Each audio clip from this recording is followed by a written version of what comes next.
Hello everyone. Good morning you all. I hope you all better understood the chapter first Sajioma Prajnan in our latest YouTube video. Now it's time to move on to second chapter, that is સપુષ્પી વનસ્પતિઓમાં લિંગી પ્રજનન. હવે આપણે અલિંગી અને લિંગી પ્રજનનને ખૂબ જ સવિસ્તારથી જોયું છે. તો એમાં જે સામાન્ય અથવા તો એકકોષીય સજીવો જેવા કે અમીબા છે કે પેરામિશિયમ છે, અથવા તો સૂક્ષ્મ વનસ્પતિઓ કે જેમાં અલિંગી પ્રજનન જોવા મળ્યું, જ્યારે ઉચ્ચ કક્ષાની વનસ્પતિઓ અને ઉચ્ચ કક્ષાના પ્રાણીઓમાં હવે આપણે લિંગી પ્રજનન ભણીશું.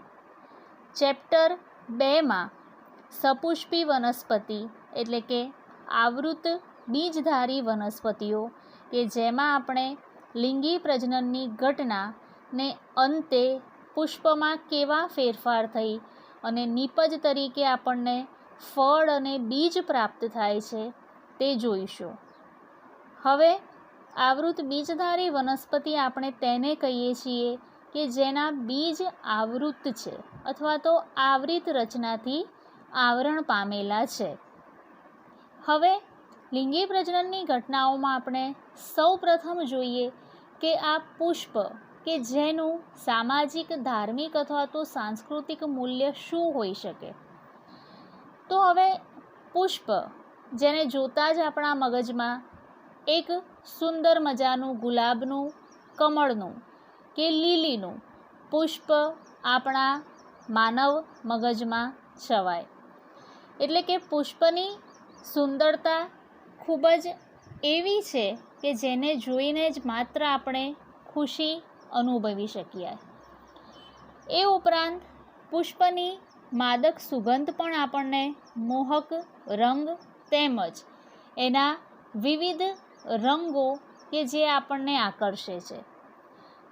તો હવે પુષ્પની સુંદરતા, તેની માદક સુગંધ અથવા તો મોહક રંગ કે જે આપણને પુષ્પના અભ્યાસ અર્થે થોડા ઘણા અંશે ખેંચી જાય છે. તો હવે આ જે પુષ્પ છે કે જેનો વ્યાવસાયિક ધોરણે પણ વિવિધ જગ્યાએ ઉપયોગ થતો જ હોય છે. મોટાભાગે આપણા કોસ્મેટિક સંસાધનો જેવા છે કે અત્તર છે, કોઈ સ્પ્રે છે, સાબુ છે કે એવી કોઈ પણ બનાવટ કે જેમાં સુગંધી દ્રવ્ય તરીકે લેવામાં આવતો અર્ક પુષ્પમાંથી મેળવી શકાય છે.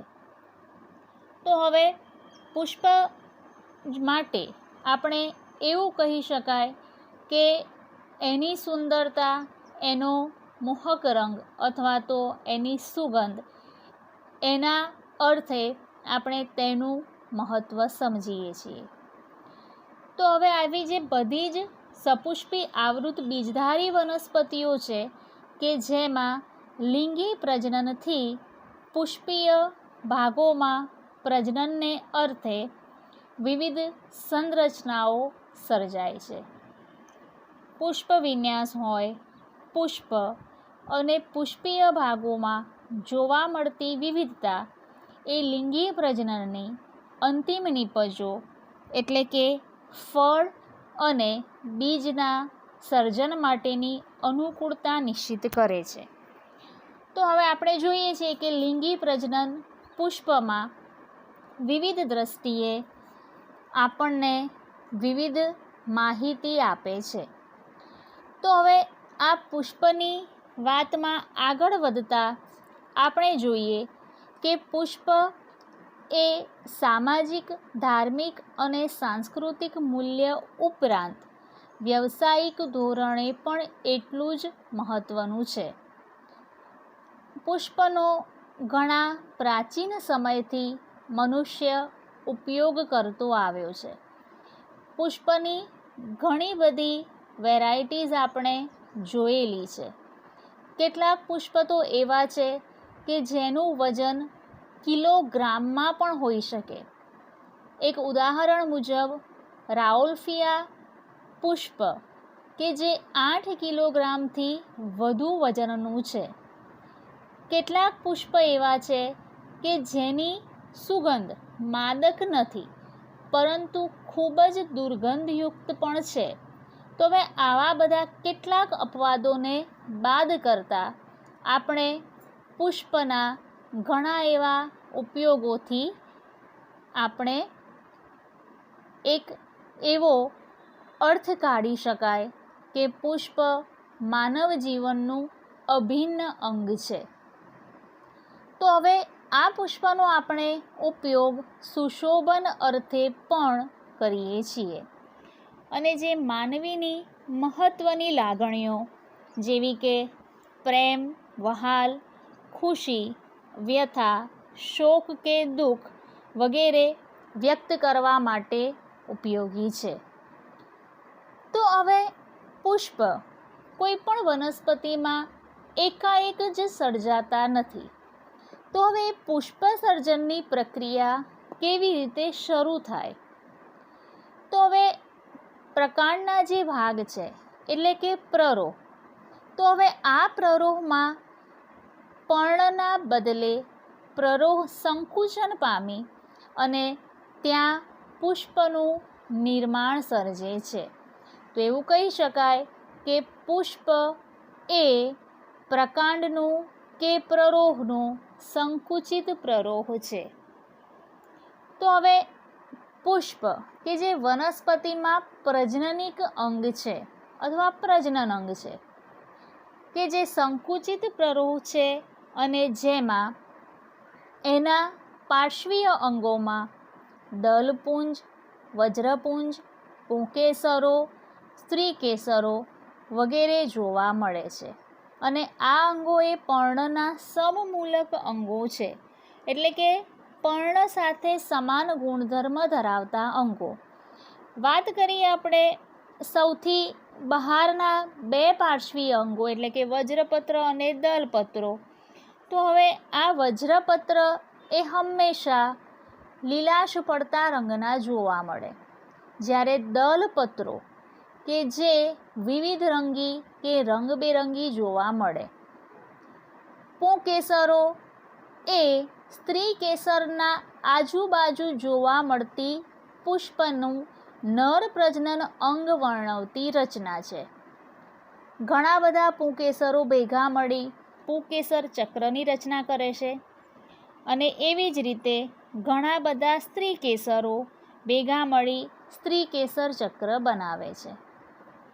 તો વાત કરીએ આપણે કે આપણા મગજમાં 3 પ્રકારના પ્રશ્નો પુષ્પને અનુલક્ષીને ઉદ્ભવે. સૌથી પહેલાં તો પુષ્પમાં એના લિંગી પ્રજનનનું શું મહત્ત્વ છે? આ પુષ્પ કે જે સામાજિક, ધાર્મિક અને સાંસ્કૃતિક મૂલ્ય કઈ રીતે ધરાવે છે? પુષ્પને આપણે શા માટે સંકુચિત પ્રરોહ તરીકે પણ ઓળખીએ છીએ? તો હવે આ પુષ્પની રચનામાં આગળ વધતા આપણે લાક્ષણિક પુષ્પના કેટલાક ઉપાંગો અથવા તો ભાગોનું વર્ણન કરીશું. હવે સામાન્ય રીતે આપણે 9th અને 10thમાં પુષ્પના આવી ઘણી બધી ડાયાગ્રામ્સ દોરી ચૂક્યા છીએ અને સમજી પણ ચૂક્યા છીએ, પણ ત્યાં આપણે થોડા ઘણા અંશે કેટલીક માહિતી મેળવી. હવે અહીંયા વિસ્તારથી આકૃતિમાં દર્શાવ્યા અનુસાર કે પુષ્પના ઉપાંગોની અંદર આપણે કહ્યું તેમ 2 સહાયક ચક્રો અને 2 આવશ્યક ચક્રો રહેલા છે. સહાયક ચક્રોમાં વજ્રપત્ર અને દલપત્ર સમાવિષ્ટ છે. દલપત્રને આપણે સાદી ભાષામાં પુષ્પની પાંખડીઓ પણ કહી શકાય. વજ્રપત્ર એ સૌથી બહારનું આવરણ, એની અંદર રહેલું દલપત્રનું આવરણ. દલપત્રના અંદરના ભાગે આવેલ પુંકેસરની રચના અને સૌથી અંદર આવેલી સ્ત્રી કેસરની અથવા તો જાયાંગની રચના. તો હવે આપણે આકૃતિમાં જોઈએ છીએ તેમ કે આ જે પુષ્પ છે એક આસન પર સ્થાપિત થયેલું હોય છે કે જે તેનું પુષ્પાસન છે, અને પુષ્પાસનથી નીચેના ભાગે પુષ્પદંડનો ભાગ રહેલો છે. તો હવે લાક્ષણિક પુષ્પ 4 જૂથના ઉપાંગો ધરાવે છે, જેમાં બહારના 2 જૂથ, તો બહારના 2 જૂથ કેવા કે જેને વજ્રપત્ર અને દલપત્ર કહીશું, અથવા વજ્રપત્ર ભેગા મળીને વજ્રચક્રનું નિર્માણ કરે, દલપત્રો ભેગા મળીને દલચક્ર બનાવે. તો હવે આ 2 ભાગો વંધ્ય ભાગો છે કે આ બંને ભાગોએ પ્રજનનની કોઈ પ્રક્રિયામાં ભાગ લેતા નથી. પ્રજનનની પ્રક્રિયામાં ભાગ લેતા 2 ફળદ્રુપ ભાગોમાં ફક્ત અને ફક્ત પુંકેસર અને સ્ત્રીકેસરની જ રચના જોવા મળે. તો હવે વંધ્ય ઉપાંગોમાં વજ્રપત્રો ભેગા મળી અને વજ્રચક્રનું નિર્માણ કરશે, અને તેની અંદર દલપુંજનું નિર્માણ થાય કે જેમાં વિવિધ રંગી પાંખડીઓ સમાવિષ્ટ છે. ફળદ્રુપ ઉપાંગોમાં 2 પ્રકારના ફળદ્રુપ ઉપાંગો કે જેમાં પુંકેસરો એટલે કે લઘુ બીજાણુ પર્ણ ભેગા મળીને પુંકેસર ચક્ર બનાવે, અને એ જ રીતે સ્ત્રીકેસર એટલે કે મહાબીજાણુ પર્ણ ભેગા મળીને સ્ત્રીકેસર ચક્રનું નિર્માણ કરે. તો હવે આપણે પુંકેસર અને સ્ત્રીકેસરને વિસ્તારથી જોઈએ કે પુંકેસરનો એવો ભાગ, અહીંયા આપણે જોઈએ છીએ તેમ કે પુંકેસર એવી રચના છે જેને આગળ આપણે વિસ્તારથી નર પ્રજનન અંગ તરીકે તો ભણીશું જ, પણ આપણે જ્યારે લાક્ષણિક પુષ્પના ઉપાંગો કે ભાગોનું વર્ણન કરતા હોઈએ તો ફળદ્રુપ અંગો તરીકે આપણે પુંકેસર અને સ્ત્રીકેસરની કેટલીક રચનાઓને સમજાવવી પડે. તો હવે પુંકેસર કેવું અંગ છે કે જે પાતળું અંગ છે અને 3 સ્પષ્ટ ભાગો જેવા કે નિકટનો વંધ્ય ભાગ જેને તંતુ તરીકે ઓળખીશું, એટલે કે સામાન્ય રીતે કોઈ પણ પુંકેસરનો એક ભાગ લઈ લો કે જેમાં પાતળો અને નિકટનો ભાગ જે દલપત્ર પર અથવા તો પાંખડીઓ પર બેઠેલો છે તે તંતુનો ભાગ પુંકેસરનો છે. જ્યારે દૂરસ્થ ફળદ્રુપ ભાગ એટલે કે આવો આપણને કોટર જેવો ભાગ જોવા મળે છે તે, જેને પરાગાશય કહીશું. તો હવે આ તંતુ અને પરાગાશયને જોડતો ભાગ અહીંયા આપણે દર્શાવ્યું નથી, છતાં પણ અથવા આપણને ટેક્સ્ટબુકમાં નથી વિસ્તારથી આપેલું, પણ તંતુ અને પરાગાશય જે સ્થાને જોડાય છે તેને આપણે યોજીનું સ્થાન ગણી શકાય.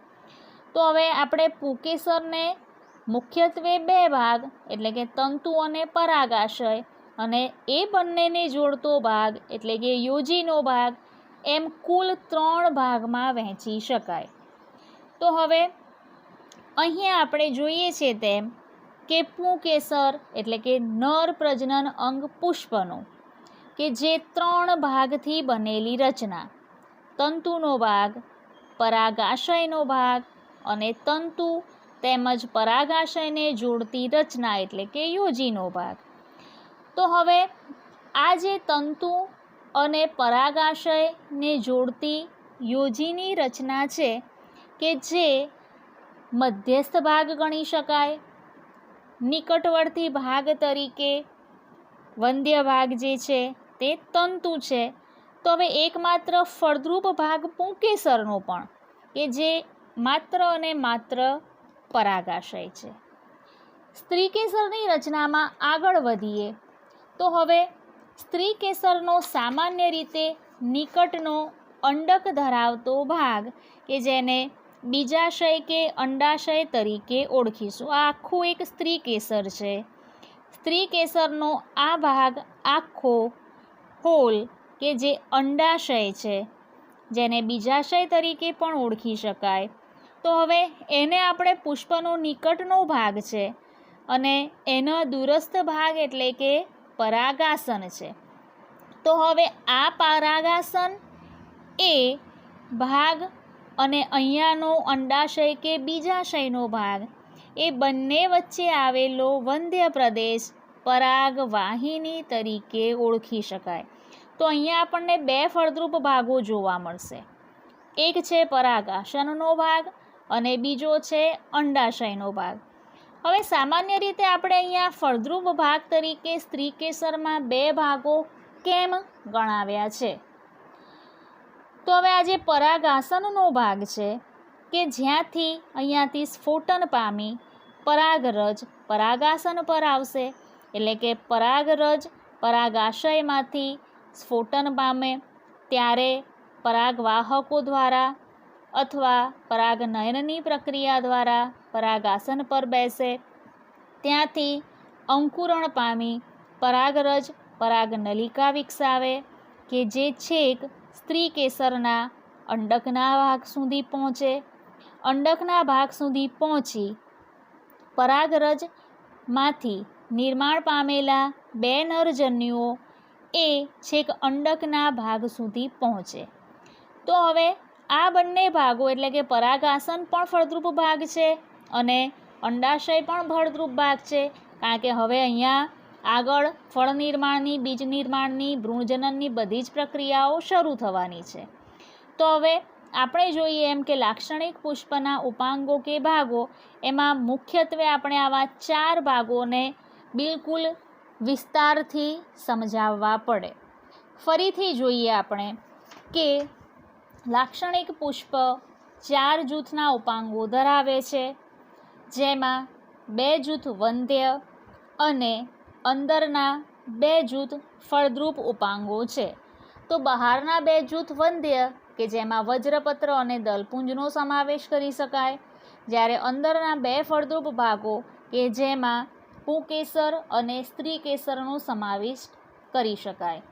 વંધ્ય ઉપાંગોમાં વજ્રપત્રો ભેગા મળે છે, જ્યારે દલપત્રો પણ ભેગા મળી અને એક આખા દલચક્રનું નિર્માણ કરે છે. ફળદ્રુપ ઉપાંગોમાં 2 પ્રકારના ફળદ્રુપ ઉપાંગો છે, એટલે કે લઘુ બીજાણુ પર્ણ તરીકે પુંકેસર અને મહાબીજાણુ પર્ણ તરીકે સ્ત્રીકેસરનો સમાવેશ થાય. પુંકેસર એ પાતળું અંગ છે અને 3 સ્પષ્ટ ભાગો જેવા કે નિકટનો વંધ્ય ભાગ જેને તંતુ કહે છે, દૂરસ્થ ફળદ્રુપ ભાગ જેને પરાગાશય કહે છે, પરાગાશય અને તંતુને જોડતી રચના જેને યોજી કહે છે. અને આ જ રીતે સ્ત્રીકેસરના ભાગો કે સામાન્ય રીતે સ્ત્રીકેસરનો નિકટવર્તી ભાગ કે જે અંડકનો છે, જે અંડાશય કે બીજાશય કહેવાય છે, અને પરાગરજ ગ્રહણ કરતો ભાગ એટલે કે દૂરસ્થ છેડો કે જેને પરાગાસન તરીકે ઓળખવામાં આવે છે. તો હવે અહીંયા આપણને કેટલાક પ્રશ્નો ઉદ્ભવ્યા, જેવા કે લિંગી પ્રજનનનું મહત્ત્વ પુષ્પીય અર્થે શું હોઈ શકે, પુષ્પ કેવા હેતુથી સામાજિક, ધાર્મિક કે સાંસ્કૃતિક મૂલ્ય ધરાવે છે, પુષ્પને આપણે શા માટે સંકુચિત પ્રરોહ ગણીએ છીએ, તેમજ લાક્ષણિક પુષ્પના વિવિધ ઉપાંગો કે ભાગો કેવા હોઈ શકે. તો હવે આ માટે આપણી તૈયાર કરેલી વર્કશીટ અનુસાર જોઈએ કે આપણે મુખ્યત્વે આટલા પ્રશ્નોના આન્સરેબલ હોવા જોઈએ કે સપુષ્પી લિંગી પ્રજનન દર્શાવતી વનસ્પતિઓમાં લિંગી પ્રજનનનું મહત્ત્વ શું છે, પુષ્પમાં લિંગી પ્રજનનની અંતિમ નિપજો. તો હવે પુષ્પમાં અંતિમ નિપજો તરીકે ફળ અને બીજ છે. લાક્ષણિક સપુષ્પી આવૃત બીજધારી વનસ્પતિમાં પ્રાજનનીય લક્ષણો ધરાવતું એકમાત્ર અંગ પુષ્પ છે. પુષ્પ શા માટે સંકુચિત પ્રરોહ છે? એ સંકુચિત પ્રરોહ હોવાનું કારણ કે પ્રરોહ કે પ્રકાંડના ભાગ પરથી સંકુચિત પામી અને પર્ણના બદલે પુષ્પ નિર્માણ થાય કે પુષ્પ એ સંકુચિત પ્રરોહ છે. એ જ રીતે સંકુચિત પ્રરોહમાં તે વિવિધ પ્રકારના પાર્શ્વીય અંગોનું નિર્માણ કરશે કે જે પર્ણના સમાન ગુણધર્મી ધરાવતા અંગો છે અને પુષ્પનું પુષ્પાસન રચનાની દ્રષ્ટિએ વનસ્પતિની ટોચ સાથે સામ્યતા ધરાવે છે, જેમાં પાર્શ્વીય અંગો તરીકે વજ્રપત્ર, દલપુંજ, પુંકેસરો અને સ્ત્રીકેસરો એ ક્રમશઃ પુષ્પના પાર્શ્વીય અંગો છે. લાક્ષણિક પુષ્પના વિવિધ ઉપાંગો કે ભાગો જે આપણે જોયા અનુસાર વિવિધ ઉપાંગો, જેમાં 2 વંધ્ય અને 2 ફળદ્રુપ ઉપાંગોનો સમાવેશ થાય. પુષ્પના વંધ્ય ઉપાંગો તરીકે વજ્રચક્ર અને દલપુંજ સમાવિષ્ટ છે, જ્યારે ફળદ્રુપ ઉપાંગો તરીકે પુંકેસર અને સ્ત્રીકેસર સમાવિષ્ટ છે. દલપત્રો અને વજ્રપત્રો વચ્ચેનો તફાવત લઈએ તો દલપત્રો એ આકર્ષક રંગબેરંગી સુગંધ આપની રચના છે, જ્યારે વજ્રપત્ર એ લીલાશ પડતા રંગની બાહ્ય રચના છે. પુષ્પના સહાયક ચક્રમાં દલચક્ર અને વજ્રચક્ર, જ્યારે આવશ્યક ચક્રમાં પુંકેસર અને સ્ત્રીકેસર સમાવિષ્ટ છે. તેમજ પુષ્પ સામાજિક, ધાર્મિક અને સાંસ્કૃતિક મૂલ્ય ધરાવે છે, કારણ કે પુષ્પની સુંદરતા જોઈ આપણે ખુશી અનુભવીએ છીએ. તેની માદક સુગંધ, મોહક રંગ આપણને આકર્ષે છે. પુષ્પવિન્યાસ, પુષ્પ અને પુષ્પીય ભાગોમાં જોવા મળતી વિવિધતા એ લિંગી પ્રજનનની અંતિમ નીપજો, ફળ અને બીજ માટેની અનુકૂળતાઓ નિશ્ચિત કરે છે.